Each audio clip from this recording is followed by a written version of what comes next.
Hello, folks. Welcome to the Scumdogs Kennel. I'm your host, Chris Williams, and I have yet another great show planned for us. Tonight, while we wait for people to gather in the chat, let me go off and sew some artwork off for my own upcoming graphic novel, Scumdogs. Just give me a moment here. We're going to be looking at ghost stories and paranormal animals tonight. Just a little more fun. Here. Now, let me go to share screen. Here we go. Here is my extreme 90s cover. This is one of 3 different variant covers for my graphic novel Scumdogs. When you back it, when it goes live on Indiegogo and you go back it. Scumdogs, the name of my book, is a parody book. It parodies cartoons I grew up with. Well, cartoons we all grew up with and stuff like that. Well, cartoons we all know and love when we grew up. This is basically a parody of Transformers and G.I. Joe and those cartoons from those cartoons from the 80s. Now, Scumdogs, the actual Scumdogs, what they are, well, they're the main characters. They're a bunch of villains trying to take over the world. And, they're basically a parody of villains like Cobra from G.I. Joe and other such villains and stuff like that. Like Mum Ra and stuff, or let's see, another villain from another cartoon. I'm trying not to use Transformers here. I'm trying to think of something more original. Oh, like the Inhumanoids and stuff. You get them, or maybe the villains from Captain Planet, or you get the idea and stuff like that. Maybe I should move on and maybe one more like that. Like the villains from Visionaries.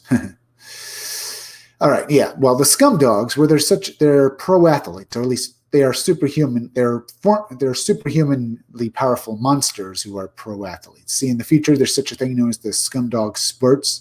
It's basically sporting events for superhuman monsters. See, they're called scum and dogs because they gave up their humanity to transform themselves into monsters, either using science or, something else to transform themselves. They're basically horrifically powerful monsters who basically did it for money. And that's why they're called scum dogs. They did it for fame and fortune.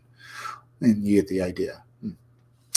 Our main characters are Death Mug and Buick Starpoon. Death Mug being the guy with the metal mask, and the purple guy with the metal mask, and Buick Starpoon being the guy with the pink pompadour hair over there. See right here? Death Mug is a parody of various villains from 80s cartoons. Like, he's a parody of Cobra Commander and Serpentor from G.I. Joe, because like Cobra Commander, he's got a metal mask, and like Serpentor, he's got gold on him, and he's purple like the Shredder from Teenage Mutant Ninja Turtles. While his archenemy Buick Starpoon is basically a G.I. Joe parody. And if you notice his uniform he's wearing, he's also anyone else on this cover with a similar uniform to him is also part of his team in the Space Forces.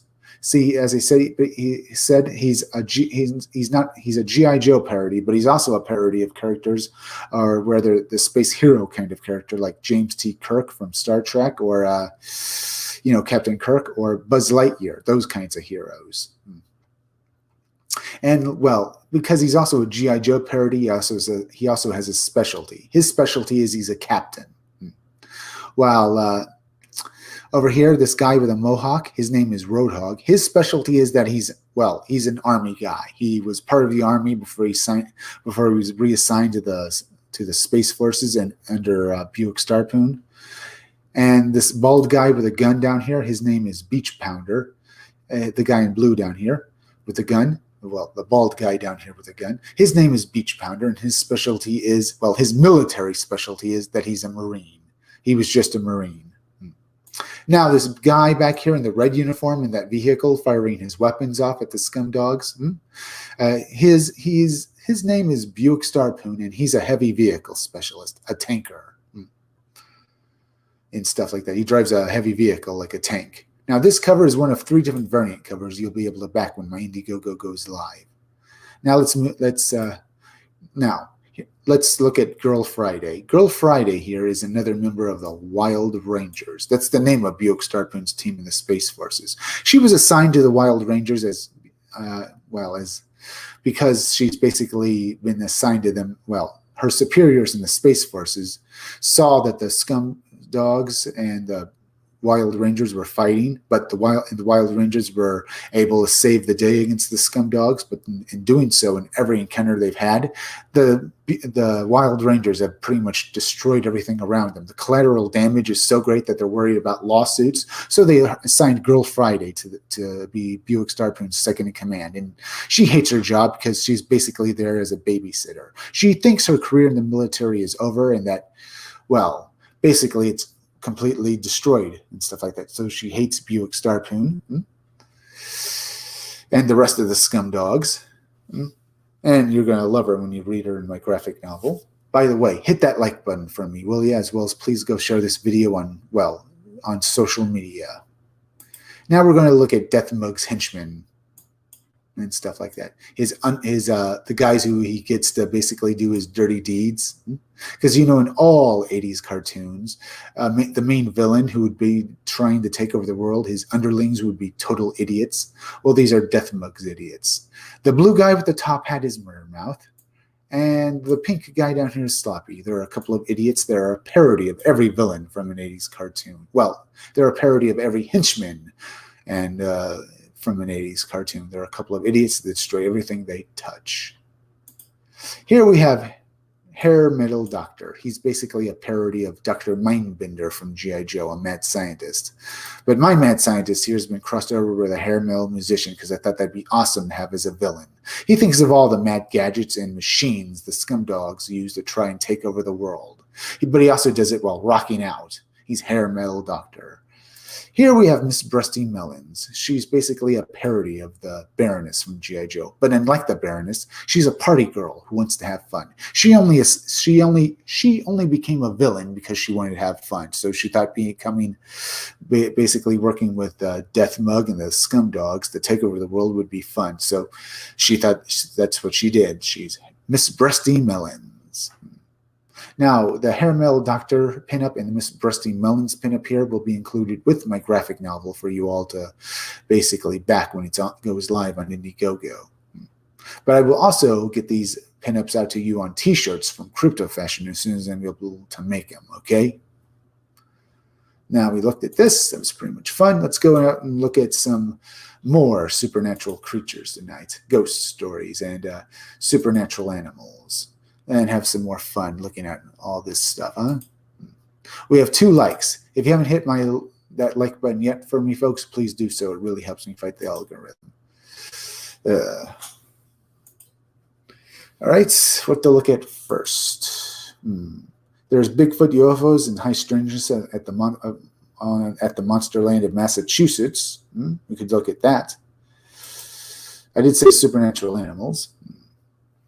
Sprawled over 4,000 acres in the U.S. state of Massachusetts is the Loremaster State Forest near the towns of Loremaster, Fleetsburg, Sterling, and Westminster. The park is known for its extensive trails, making it popular for hikers, as well as for its abundant wildlife and numerous ponds, attracting many visitors coming to enjoy the great outdoors. However, in addition to the pristine wilderness, the area has, over the years, become a wellspring of reports of UFO, Bigfoot, and high strangeness.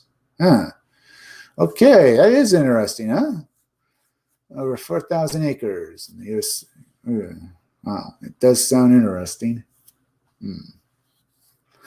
I mean, UFOs, Bigfoot, and other high strangeness. Ooh. Yesterday, folks, I pretty much kept repeating myself on doing this stuff like that. I was trying to basically keep reading this stuff like that, kept slubbing my words. But today I'm going to basically try to make this as entertaining as possible without screwing it.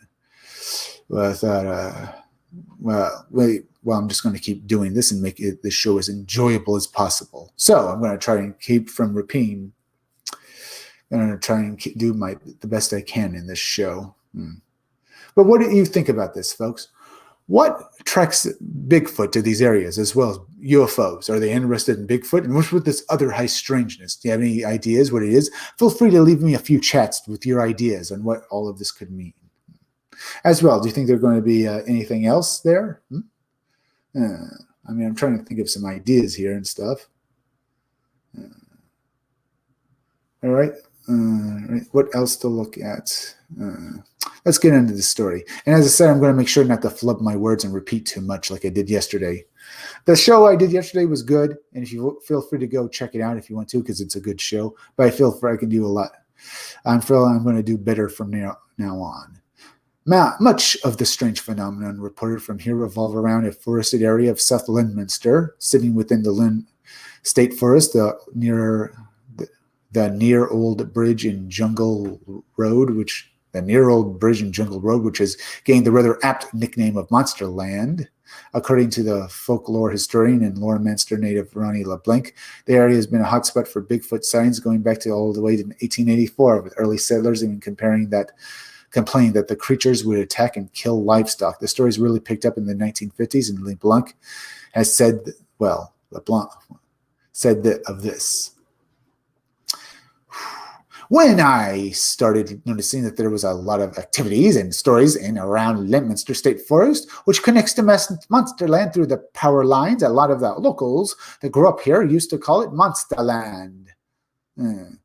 Monsterland. It goes back to the 50s. Was in this area of and there was a gentleman that supposedly disappeared from seeing a strange creature by the old mill road. There's one story in particular of a man back in the 50s who was in the area of Old Mill Road and had an encounter with something unexplained. He drove to where Miranda's pub on Lynminster Street is now and told the bartender there to call the cops. He saw something in the woods there that frightened him. He waited for a while. When the police didn't show up, he quickly told the bartender that he was going back to the little bridge and see if he could find this creature again and kill it. When the police showed up, they were sent to the area, and all they found was this guy's car with the headlights on and the door open, and no sign of the man. Rumor has it that the man was never seen again. I've done some digging, and there's no missing person from that time or period that really matches up with it. But that's where the legend started. There are people who've said they've seen something, others say that they've had things thrown at them while they've been out there. It is just fascinating to me that is right there in town, and so many stories from way back are still being talked about. LeBlanc has said his own encounters with the unexplained. The area as well began when he was just 12 years old. He says his first initiation to the world of the weird here. Before they put St. Masmil School there was a bunch of tracks that would connect to Monsterland that would go to the sand dunes where people would go partying, and people had reported seeing strange things, UFOs, shadow people, strange beings, balls of light, you name it. There was one particular track I always used to avoid, always had a very dark, ominous feeling to it. It would be a beautiful day, and you look down at this thing, and it looked dark. There were no trees on either side. If you just felt like this prehistoric gate welcoming you into this place, I just start going down this trail with my bike. I just could hear the bike squeaking, and I noticed there were no other sounds in the forest. Nothing. The trail just had a feeling to it. So I was there, and all of a sudden I realized there was no sound, no animal or bird life. Just these two huge trees were like a doorway. There was no life at all. I was just standing there with my feet on the ground, and all of a sudden the quiet turned into a loud noise. At that moment, something crashed through the woods right in front of me, and I could feel it reverberating in the soles of my feet. To me, it sounded like an elephant crushing in the woods right near me. It was pushing trees and shrubs, went across the trail and onto the other side, but I couldn't see anything. That's what was disturbing. I was so scared I couldn't move. Once it stopped, I pedaled out of there so fast and never went back. Interestingly, according to LeBlanc, there have been numerous reports of people similarly hearing something large crashing through the trees, or even seeing the bush get pushed aside, yet been unable to see what is causing it. LeBlanc has theorized that whatever is behind this strange sightings is perhaps cloaking itself or can materialize at will. This would perhaps point to Bigfoot being something more than a large and scared biological enemy, and he has said, well, I would say Bigfoot is something that's more interdimensional, almost spiritual kind of a realm that has the ability to manifest itself. I started off chasing an ape, a flesh and blood animal, and now I'm thinking it's something else. As you dig deeper into Bigfoot, you start talking about cloaking and the fact that they can vanish before people's eyes, and these stories go back hundreds of years when all of a sudden a posse has this creature cornered and the tracks just disappear in open field, like something just came in, picked it up and took it away. So all of these stories start to intertwine, and I started to go back and I went to explorative. A lot of these people are talking about these similar encounters. that I had. So there's a belief that Bigfoot could be an alien or interdimensional. And it sounds like crazy, like it's something in science fiction. And when you think about it, we have this preconceived notion that an alien has to be gray or green. People have seen Bigfoot only in orb. They look like a basketball with plasma swirling around it, and they're silent. I've just seen them hovering over the sky and just blink out and disappear. And there are a lot of different theories about Bigfoot, but the reality is something is happening. People are seeing them. They're leaving. They leaving tracks.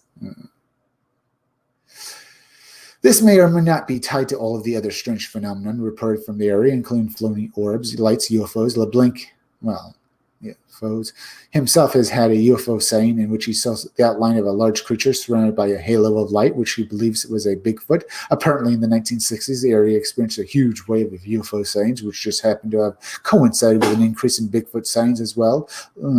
Says of this, there was a huge UFO wave in the 60s.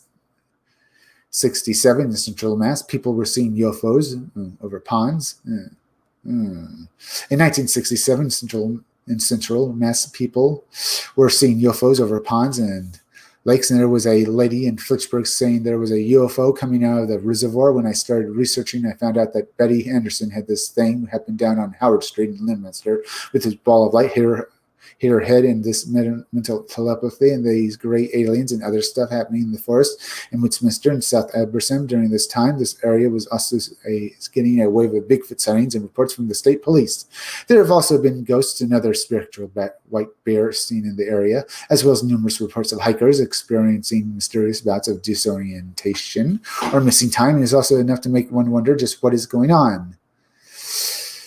Is there some unknown quality of monster land that causes these strange phenomena to gravitate towards it? Some people believe that is perhaps the result of energy lines running through it, or perhaps the presence of a thin spot between different dimensions. With one Susan McNeil Sleffer, the 6-year organizer of the Greater New England UFO Conference, coming in on the area. Is an area that has had a great many vortices and portals. There are certain energetic lines that run around the Earth. Learmonster, from what I've studied over time, is a certain energetic to it, huh?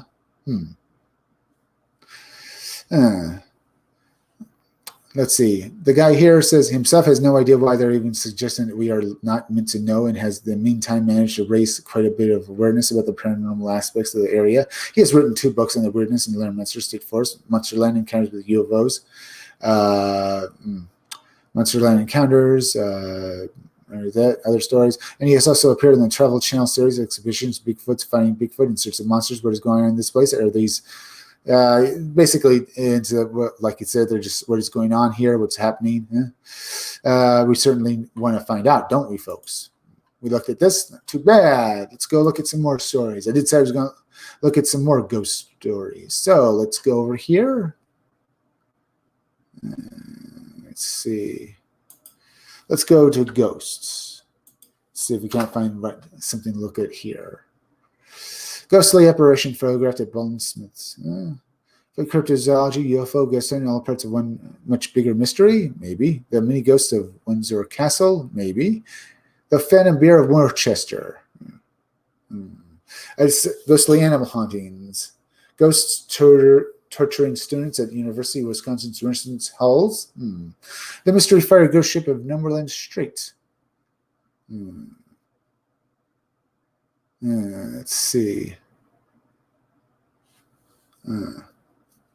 Let's see. The strange ghost ship mystery of the U.S.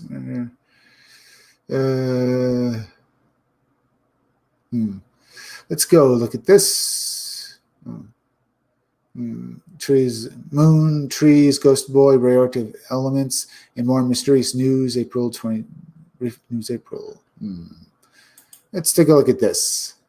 Well, maybe I want to just look at this. All right, let's go to cryptozoology, UFO, ghost hunting, part 1, bigger mystery. Maybe. All right. Let me go back here for a moment. Folks, have you hit that like button for me? Are you... Let's see. Maybe I should share this out. Get a few people come here, so I should share this out. Let me do this real quick. Let's see.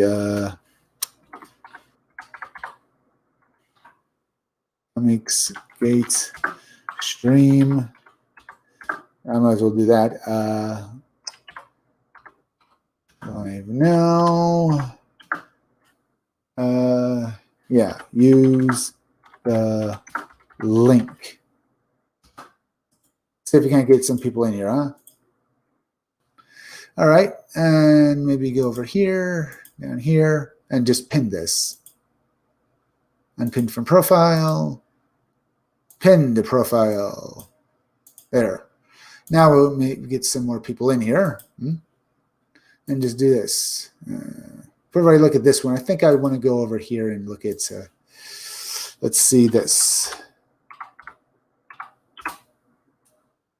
Chow people, aliens, ghosts, or beings from another dimension. Let's see. Flight and the Ghosts of Bob Luft and Don Repo. Flight 401, Ghosts of Bob and Don Repo. Let's see this. Let's go look at this. Maybe just one more like this. Stories down here. Maybe.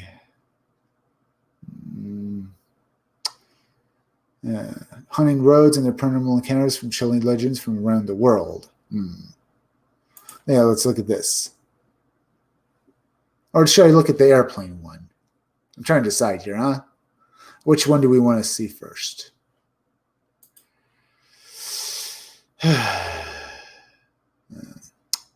Right. Or we could go a bit further down. The Bridgeport Poltergeist. The best witness case of modern times, the Bridgeport Poltergeist. Bizarre and deadly crimes of apparently ghostly perpetrators. All right, let's go look at this one. Finding the masterminds behind crimes is a difficult and nuanced process. When those perpetrators are living, when those crimes are committed by those seemingly from their side, then getting to the bottom of such matters becomes even more complex. As we shall see, the case we will examine, which represents only a small number of such accounts on record, I suppose. I really want to check out that airplane ghostly encounter. I can come back to this later. What do you think, folks? Leave me a few chats. So, here we are. Let's go to here. Yeah. Let's go look at this. On 29th, the 1972, Eastern Airlines Flight 401 came crashing out of the sky and into the Florida Everglades. Captain Bob Loft and Second Officer Don Repo died in the crash, and as did 99 other people on board in what was one of the worst commercial air disasters in United States history. It seemed a combination of system malfunction and temporary distraction of the crew was to blame for the crash. In the following years, however, passengers and crew alike began to not only see Loft and Repo on and around Eastern Airline flights. Many unknowing people even had brief conversations with them. Although Eastern Airlines were tight-lipped on the sightings, it quickly became one of the aviation industry's worst-kept secrets. Loft and Repo indeed lost their lives December evening 1972. Now, though, it seemed that they were acting as guardians over their former employees' flights. Investigations into the sightings would prove that only that witnesses were of sound and some very high ranking to boot. But the details and descriptions offered of these apparent visitors from the other side matched the former pilots almost exactly. It is arguably one of the strongest indicators of the presence beyond death on record. Perhaps the final conversation heard by the control tower between Captain Loft and First Officer Stockwell is still the best place to start when influencing into the tragic circumstances of 29th, 1972. As the plane made its way across the marshlands of Florida Everglades. And the Florida Everglades, that's another strange place to be. Well, it has supernatural. I've heard the Florida Everglades has a lot of supernatural stuff happening as well. And they crash land there. It makes sense, but wow. Do you think they were brought down like for any other reason? Maybe it was some supernatural reason. What do you think, folks? Do you think something brought them down in that particular area? Because I've heard of supernatural things happening there as well. Aliens, UFO sightings. For God's sakes, the Grass Man, I think, Florida, something, Grass Man down there, maybe, or, well, something like that. So you get the idea. Something supernatural could have happened there as well. Now we have ghosts. Ooh.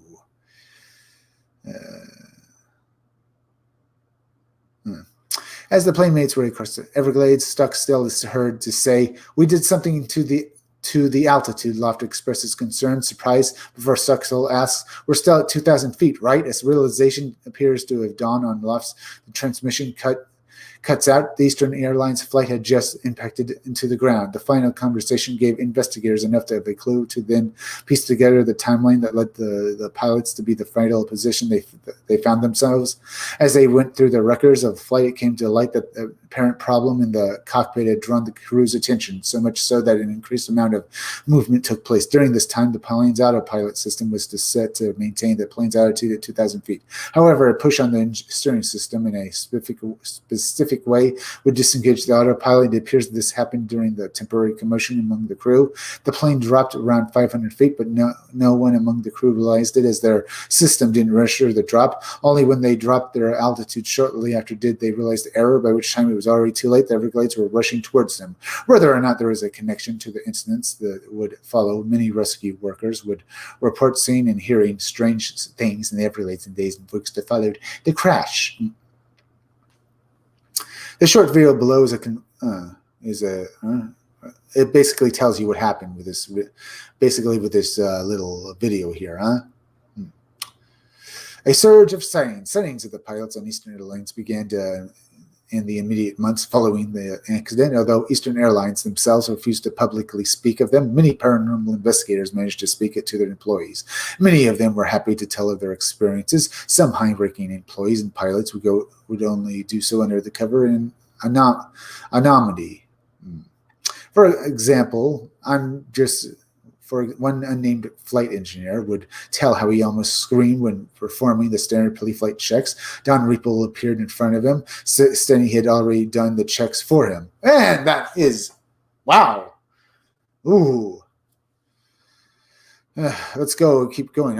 Another account from a flight attendant would tell of how she could see someone in the galley of the plane, seemingly in a flight engineer's uniform. However, they appeared to be fixing the oven. She made a report to the serving flight engineer, who promptly informed her he was the only engineer on board the flight. She would insist, however, and began to describe the person she witnessed. When she was shown photographs of the employees in the attempt to pick out this mystery person, she immediately singled out Repo. Yeah. Okay, this would definitely freak people out. Those both stories there. Suddenly, a guy, appearing in front of you, just popping into existence and telling you he's done all the checks already, and this woman seeing this guy. Wow, that's amazing. This goes to the fact that people really want there to be stories of ghost stories as well, and basically hoping that there is something beyond death. And that something like this would happen. Like maybe you'd come back and you'd help people that are still alive. But the fact that this crash happened in the Florida Everglades, which has been, I'm pretty sure, has had supernatural things happen throughout that area as well. That is another thing I find very strange that would happen. That at least that there'd be, well, the fact that this plane went down and everyone died on it, that this caused these people to become ghosts is one thing, but because it happened in such a weird area is another thing. It happens. Stuff planes go down. I just find it strange that they went down in the Florida Everglades. It just depends how many planes go down there exactly, how much supernatural stuff happens in the Everglades, and why would this? I can understand why these guys would become ghosts. They want to prevent other disasters, but did anything supernatural happen in the Everglades that would cause this to happen at all? An unnamed female passenger also had a chilling experience in the Eastern Airlines flight. She would leave her seat temporarily to find staff members, as one of their staff flight attendant who was sitting next to her was obviously feeling unwell. When she returned to her seat and the stewardess followed Behind her, both women saw who was later identified as Don Repo just fade away and vanish before their eyes. Incidentally, the witness refused to fly and left the plane right before it was due for takeoff. A further sighting is even more spine-tingling. Faye Merriweather. Well, Faye Merriweather meets a ghost, huh? Faye Merriweather was a serving flight attendant. Well, Faye Merriweather was a flight attendant. Mary Feather. Faye Merriweather was a serving flight attendant for Eastern Airlines in the mid-70s. On one particular occasion on Flight TriStar 138, while performing her normal duties, and she could clearly see the face of Repo in the oven door in the plane's kitchen. Scared but calm, she went to find other colleagues and returned with two other flight attendants. All three of them now see Repo's face in the oven door. One of them had worked with the dead pilot years early and positively identified him. Even more chilling, however, was the warning that all three of the flight attendants heard at the same time. Out of thin air, Repo's voice would say, "Watch out for fire on this plane." During the last leg of the flight, the plane would experience engine trouble, and fortunately it managed to make an emergency landing. Coincidentally or not, the entire galley was where the flight attendants saw Repo's face was made from materials recovered from the downed 401. Even the voice of president of Eastern Airlines would go on record stating a mysterious encounter before his flight. He began a conversation with who he thought was the pilot of this plane in the first class action section. Only when he vanished into thin air did he suspect it was one of the ghost pilots whom so many employers spoke about. He would later identify the mystery man as Loft when looking at a picture of the deceased pilot. The hauntings of Eastern Airlines planes is certainly the most well known. It is not, however, the only such incident of the type on record. Other ghostly tale of airports and air travel, spooky tales floating high above us in planes, shuffling people from one destination on the planet to another are in certain art circles one common than we might think. Indeed, perhaps it is understandable that airlines might not want such sightings spoken of publicly. These people choose another plane to make their journey, one reserved for the living, perhaps. One account from flight attendant working for the Virgin Atlantic is probably hair-raising. The attendant in question would approach a gentleman who was standing in the galley to ask him if it required assistance. The man would ask the attendant to pass a message to a woman who he named that was on board the flight. He wished her to tell this lady that he was okay. A little perplexed, the woman passed along the message to the lady. When the woman produced a photo of the man, the attendant beamed to confirm that it was him. Was until the lady confirmed him that the man in question was dead, and then furthermore laid in a coffin in the cargo hold. While he was not yet been reported in planes over Hathaway, the airport itself is said to contain the spirit of Hathaway Dick Turpin, who was sentenced to death for his crimes in brutal robbery in 1973. Whether Turpin used the grounds to conduct his robberies over 250 years before the conception of air travel is unknown. Many believe that they have seen his ghost, however, and that is for the Black Horse near the main terminal. Why was, 401 special? As spine-tingling as other ghostly aerial sightings are, however, the ones connected to Flight 401 are arguably the most consistent. Perhaps if we one day can understand the reasons for that, we can understand of the afterlife existence, generally speaking. Sightings of Don Repo would continue sporadically for several years before Eastern Airlines closure in 1991, though they were much less, and so did sightings of Bob Loft. For reasons unknown, there are no reports of them together. One anonymous captain claimed to have seen Repo before a flight he was about to pilot, and was informed by the dead officer, there will never be another crash.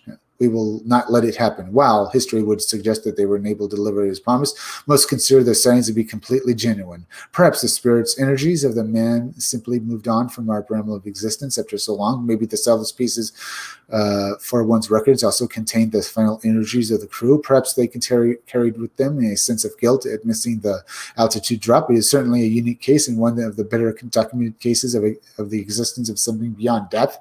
We can only imagine how many more accounts might be on record, if not for the eventual ban by Eastern Airlines, any of the employees speaking publicly of their sightings. All right, we have that. Interesting, huh, folks? That is good. What we read there, that was fun to read. Let's see. Have you guys hit that like button for me? Ooh, good. If you have not hit that like button for me yet, please do so, as well as please go share this video on social media. Let's go look at some more ghost stories. Let's go down to the criminals and stuff. Huh? Apparently ghostly perpetrators and stuff like that. Finding the masterminds of the behind most crimes is difficult. Is difficult, but finding crimes that are committed by the dead is even finding crimes that were perpetrated from people seemingly from the other side and getting to the bottom of such matters becomes even more complex. I wanted to have a little fun here, huh? Let's get into this story. As we shall see, the cases we will examine, which represent only a small number of such accounts on record, are only open to several explanations, both extraordinary and mundane. And it is a gray area that we are left with, which makes these incidents all the more alluring. Can a ghost kill a person from beyond the grave, and a spirit force a person to kill? And can just the mere thought that an entity is in one's home or even stalking the entire communities be enough to elicit such a response that it literally frightens the person to death? Or might the claims of entities from other worlds reaching into ours with very real consequences? Or might the claims of entities from other worlds reach into ours with very real consequences be exactly that? Or it might, let me reread that. Or it might, the claims of entities from other worlds reaching to ours be with very real consequences be exactly that. Okay, it looks interesting. Let's get into this. We will begin our look at these apparent crimes from the great beyond. Okay, that sounds interesting. I think they could have written this a bit. The writing here seems good and stuff like that, but maybe I could have written a bit better. Or might the claims of entities from other worlds be reaching to ours? Because I think the wording here was a little weird. Let's see. Let's get into these stories and skip some of this stuff, huh? Widows' killing sprees. Perhaps one of the most recent of these ghoulish crime sprees occurred in Thailand in 2013, and 5 years later in 2018, when several men were seemingly murdered by the alleged weirdo ghost. The first outbreak of unexplained deaths attributed to the murderous entity occurred in January 13 in the village of Tembon, northeastern Thailand.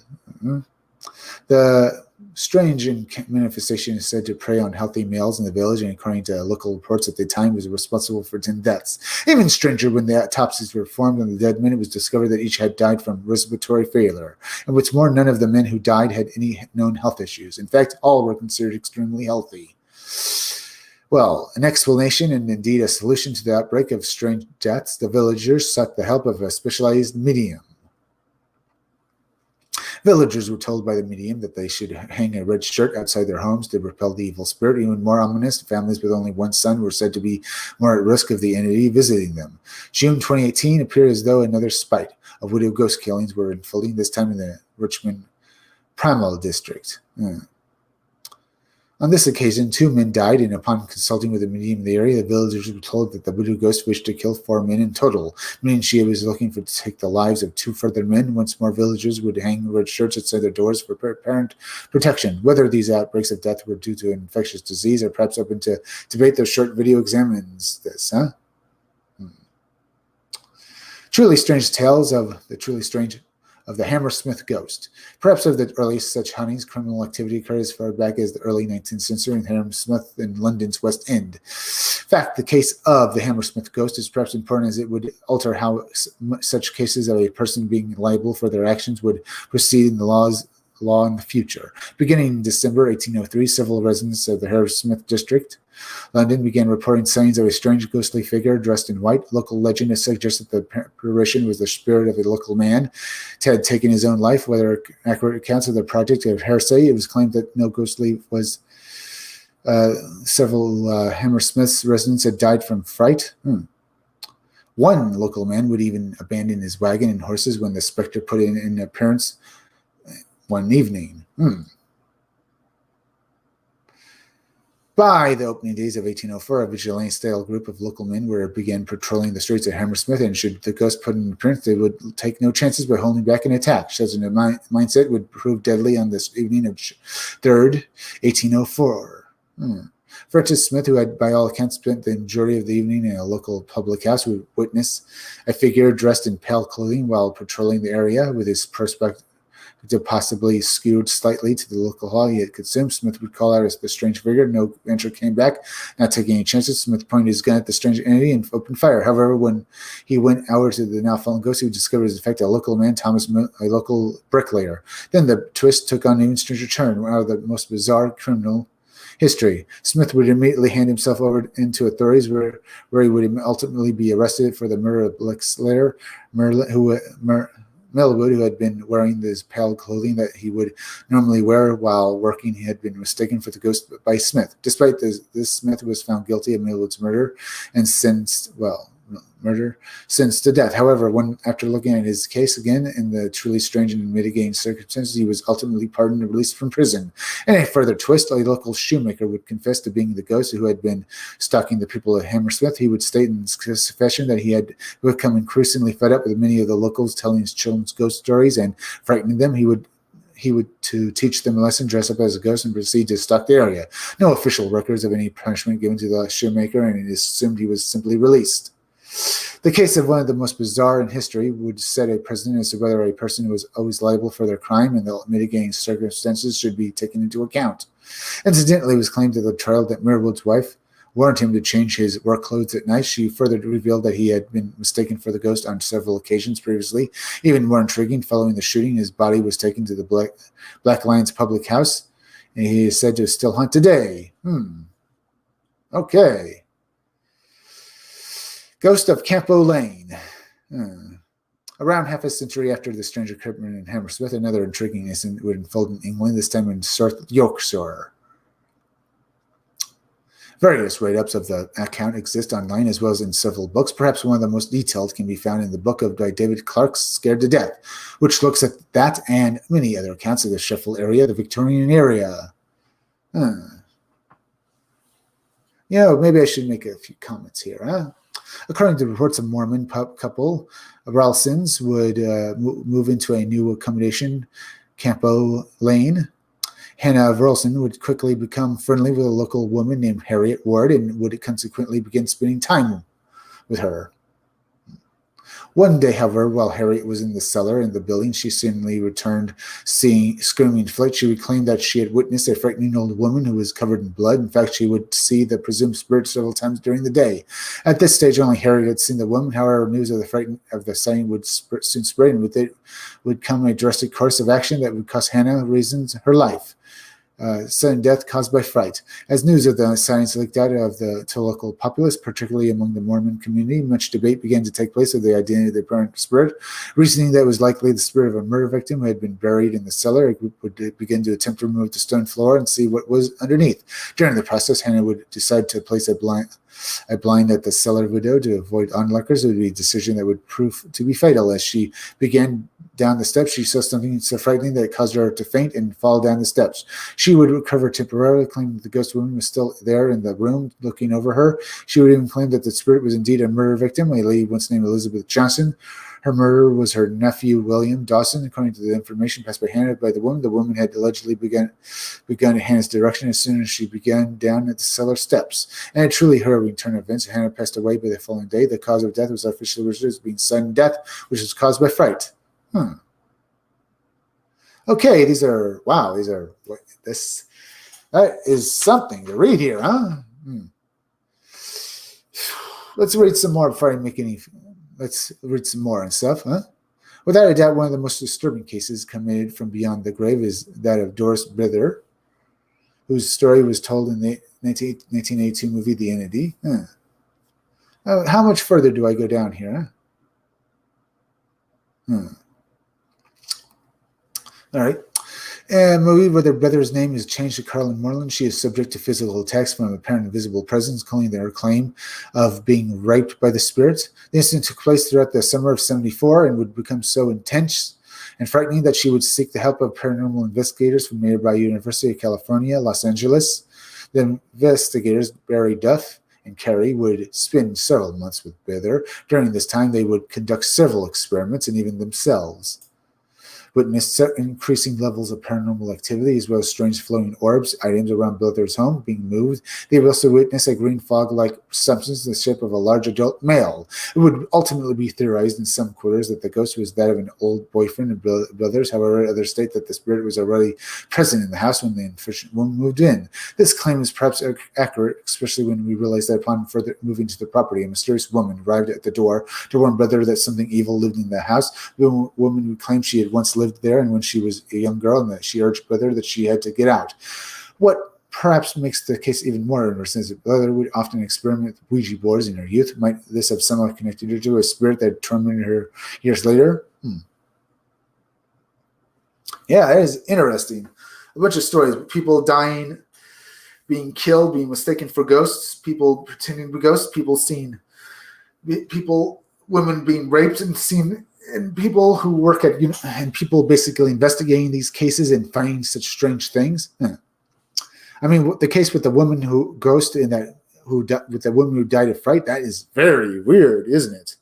I mean, she just died of fright. I mean, well, she didn't die instantly. She died the next day, but she fell down. She saw a ghost. She fell down the stairs, and then she saw the ghost kept tormenting her, and then she died the next day. That is all very weird. 45 minutes in. By the way, folks, hit that like button for me if you've not hit it yet, as well as please go share this video on social media. Let's see. A connection of worlds with deadly consequences. Is it possible for a spirit from the other side to physically harm or even kill a living person?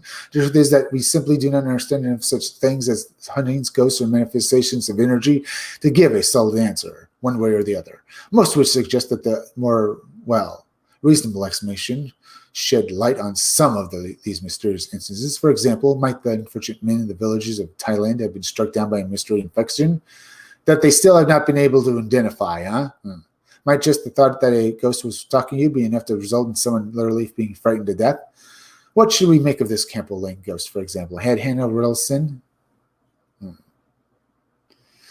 What should we make of this Campbell Lane ghost? For example, had Raina Lanson merely imagined the ghostly spirit rush toward her and so causing her mind to instantly melt down? By all accounts, she was a healthy, middle, stable young woman. Or might she really have witnessed something so ghastly that it caused her body to shut down, causing her death?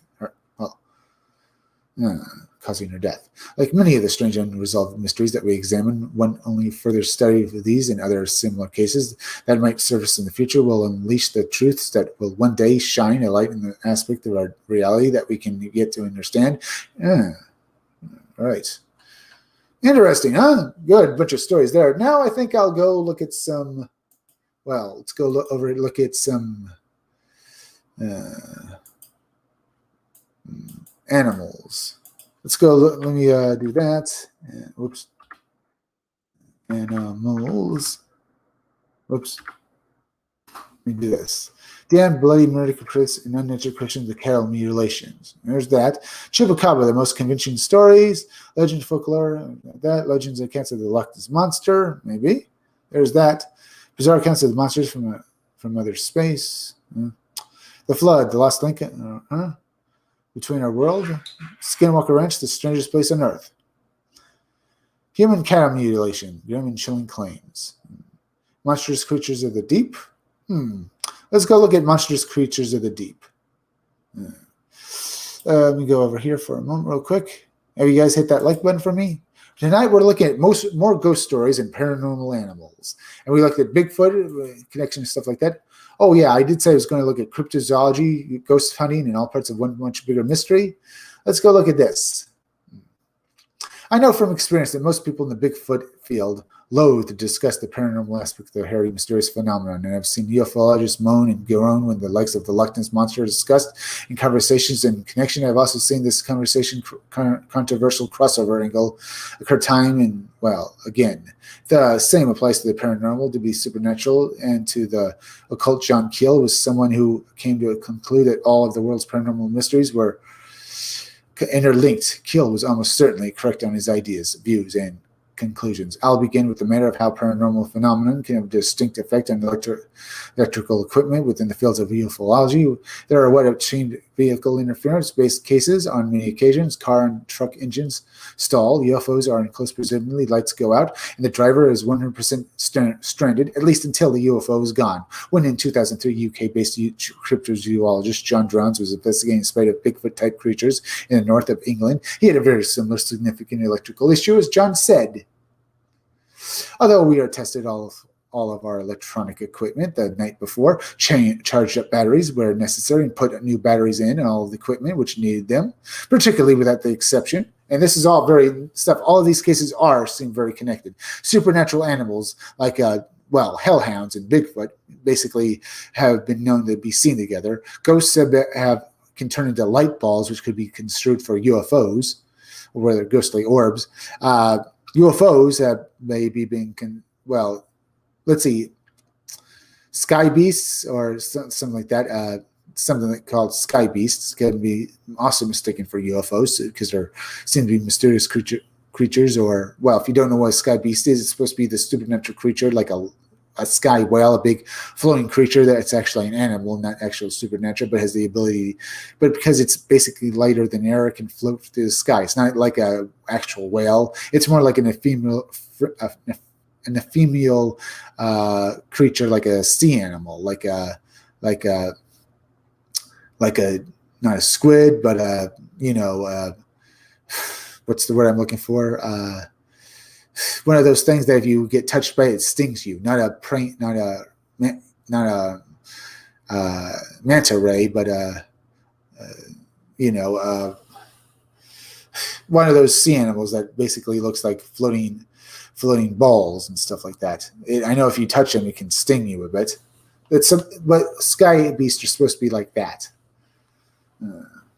They're called whales because they look like big bloated balloons that they're not supposed to be balloons either. They're supposed to be big voluminous animals. And they're said when they die either to float up or basically turn into sky jelly, which rains down to the ground and basically evaporates, because that's what happens when they die. That's what a lot of people think those guys are. Or they could be ghosts as well. If I could think of the word here. Let me get back to this story, huh?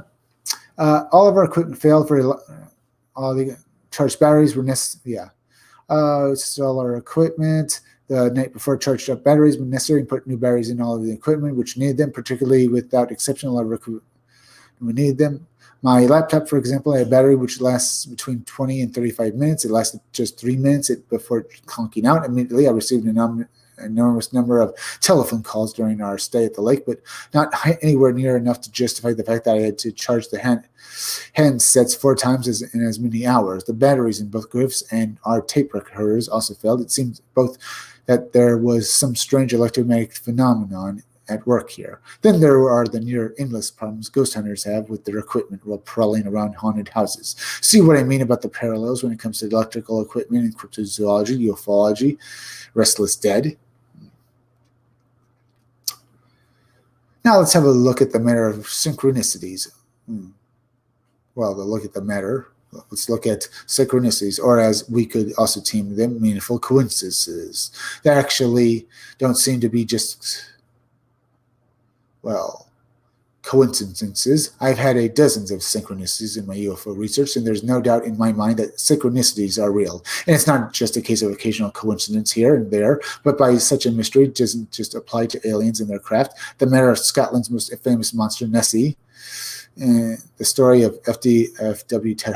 Ted sincerely believed, at least in his early years as a Nessie seeker, that the Nessies were known animals. As time passed, and the 60s, however, he went down a paranormal path. Halliday was able to shake off a deep, foreboding feeling that there was something more to the Loch Ness Monster. Yeah, that he was a Kelpie, a seahorse, something that rather paradoxically implied that they were flesh and blood animals, but ones possessed of supernatural qualities.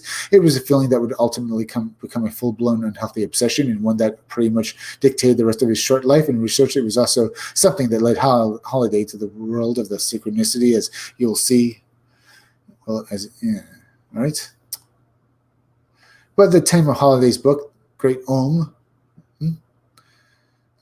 was published in '68. Holiday had not only been to the lair of the Nessie on numerous occasions, he had also had the opportunity to speak to many witnesses to the beasts. In doing so, he noticed a most curious and even unsettling pattern. There were far more than a random number of reports on record where eyewitnesses of the creature had tried to photograph them, only to fail miserably. As time progressed, it became abundantly obvious to Holly that this was not down to nothing stranger than chance or coincidence. It was a case of rather more than a few cases of synchronicity. When an excited soul on the shore went to grab their camera, the beast would sink beneath the waves. When someone even just thought of taking a picture, the beast would vanish below. On other occasions, cameras would malfunction, pictures would conk out, blank, or fogged. Yes, we see the issue of problems again. It was as if the Nessie were dictating and manipulating the situations in which the witnesses found themselves. That's exactly what Holiday came to believe was going on. 69, his life was dominated by weird synchronicities, something that led Holiday to question both his sanity and the very nature of reality itself. What had begun as an exciting hunt for an unknown animal was now rapidly mutating into something very different, and there have been more than a handful of reports of UFOs seen at Loch Ness. Cases of extraterrestrials speaking. Well, cases of extraterrestrials speaking to alien abductees via telepathy abound. Similarly, there have been those who claim to have had mind-to-mind conversations. Bigfoot creatures, demonic activity occurs where other UFO-themed phenomenon can be found. You only have to see from my Final Events book that there's a connection between UFOs, supernatural, and occult mysteries. For us, Sherbrooke, England was the location of the famous alleged UFO landing, 1980.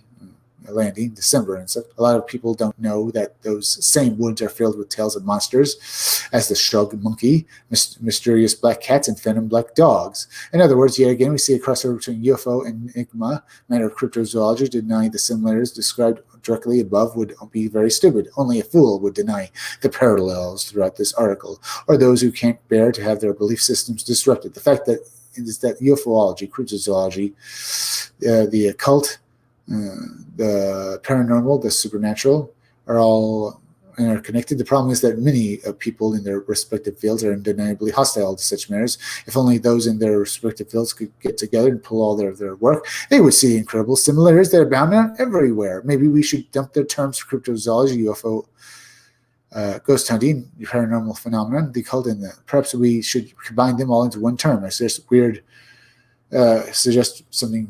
something or another. I don't really know what we can just call it. I don't know what to call it. But it definitely is interesting to read this. And definitely, this is another thing that talks about all these weird animals and creatures being related somehow, doesn't it, folks? What could it mean? And, well, we're coming to the end of this live stream, but yeah, what could it possibly mean? Huh? It's very interesting. By the way, please go and subscribe to my YouTube channel, Read Comics, They're Bad For You, as well as please go, please also know that the there in my title is misspelled. So it's Read Comics, They're Bad For You, okay? It's THERE. Make sure you're still subscribed. Hit that like button. Leave some comments down below because I'd love to hear from you, as well as please go and share this video on Twitter and Facebook. Also, please go over to Stitch Together Pics. Stitch Together Pics is a YouTube channel that deserves far more subscribers, so go and subscribe to him. He does some great reviews of movies, and you're going to love it. His show is great. That's Stitch Together Pics. As well as go over and subscribe to Creepy Little Book. Creepy Little Book is like the Art Bell radio show. He releases small videos talking about paranormal stuff, as well as doing live streams every night. Okay? And remember, go and subscribe to Creepy Little Book. All right. Also, please go over to Twitch and subscribe to Robot Co-op. Robot Co-op is a great show. They do these live streams with robot puppets, and you're going to have a lot of fun. They're basically like they're basically a comedy show while playing video games, and you're going to love it. Also, please go and subscribe to my Rumble channel. Just go over to Rumble, find my channel that's named Comic Freak, subscribe to me, and you'll enjoy my content there as well. Also, please go and subscribe to my BitChute channel. My BitChute channel is named Comic Freak 2, and I upload my content there as well. All right, folks. Let's see. Remember, I'll be back again tomorrow for another live stream around 5 o'clock or 6 o'clock or 8 or 10 for another live stream, so be sure to come back again then. I'm Chris Williams from the Scumdogs Kennel. well, I should say a few words first. We had a great show tonight. We talked about these strange events, what they could be, mystery animals with Bigfoot and stuff like that, ghost stories and stuff. I'll be sure to do a better show tomorrow as well, and we'll have a lot more fun. So, if you have any particular subject, leave me a few comments and stuff like that. I'd love to hear from you guys. Let's see. I love to talk about this supernatural stuff. It's just so much fun. Let's see. What else to say? We're coming to the end of this live stream. So, yeah, what could it possibly mean? I mean, these people are all seeing things, and are all of them actually connected? Are people seeing these weird animals? Are they something supernatural? Do animals have supernatural abilities? What are these entities like Bigfoot people are seeing and stuff? What are these other entities as well, like shadow people, as well as creatures from, or are there these interdimensional creatures as well, like these humanoid creatures and stuff, like these plant creatures or stuff like that. I'm just bringing it up. I'm trying to find new stories and stuff like that to talk about and stuff. So I'll be back again tomorrow, folks. I'm Chris Williams. I'll see you all again soon.